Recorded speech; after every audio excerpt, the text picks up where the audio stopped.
සුබ දවසක් හැමෝටම. අද 2025 ජූනි 29 වෙනිදා නව අධ්‍යාපන ප්‍රශාසන සම්බන්ධව පසුගිය කාලය පුරා විවිධ සාකච්ඡා මතු වුණා. මේ නාලිකාව නරඹන ඔබ වෙනුවෙන් එවැනි සාකච්ඡාවල කරුණු නිරන්තරයෙන් වාර්තා කළා. මේ අනුව 2029 වර්ෂයේ සිට සාමාන්‍ය පෙළ විභාගයේ විෂයන් වෙනස් වීමක් සිදු වන බවට දැන් තොරතුරු වාර්තා වී තිබෙනවා.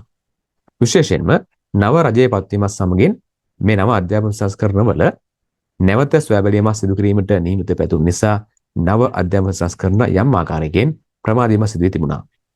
ඒ අනුව සාමාන්‍ය පෙළ විභාගය විෂයන් 4 සීමා වන වර්ෂය 2029 වර්ෂය වන බවට දැන් තොරතුරු වාර්තා වෙනවා. ඒ සම්බන්ධවයි මේ අවධානය. 2029 සිට සාමාන්‍ය පෙළ විභාගය විෂයන් 7කට සීමා වේ. නව අධ්‍යාපන සංස්කරණ ක්‍රියාත්මක වීමෙන් පසු 2029 සිට සාමාන්‍ය පෙළ විභාගය විෂයන් 7කට සීමා කරන බව අධ්‍යාපන උසස් අධ්‍යාපන සහ වෘත්තීය අධ්‍යාපන අමාත්‍යාංශ ලේකම් නාලක කළුව මහතා පවසා තිබෙනවා. මේ විෂයන් 5ක් අනිවාර්ය විෂයන් බවත් තවත් විෂයන් 2ක් තෝරා ගැනීමට අවස්ථාව ලබා දීමටත් තීරණය කර ඇති බවයි ඒ මහතා සඳහන් කර තිබෙන්නේ. ඒ සඳහා වන විෂය නිර්දේශය 2028 වර්ෂයේදී හඳුන්වා දීමට නියමිත බවයි ලේකම්වරයා සඳහන් කර තිබෙන්නේ.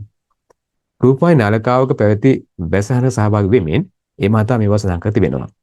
ඒ අනුව නව අධ්‍යාපන සංස්කරණ අනුව සාමාන්‍ය පෙළ විභාගයේ වෙනසක් 2029 වර්ෂයේදී බලාපොරොත්තු විය හැකියි. එහිදී සාමාන්‍ය විෂයන් ප්‍රමාණය 7කට සීමා වන අතර ප්‍රධාන විෂයන් 5ක් සහ තවත් තෝරා ගැනීමට හැකි විෂයන් 2ක් පවතින බවටයි දැන් තොරතුරු වාර්තා වී තිබෙන්නේ.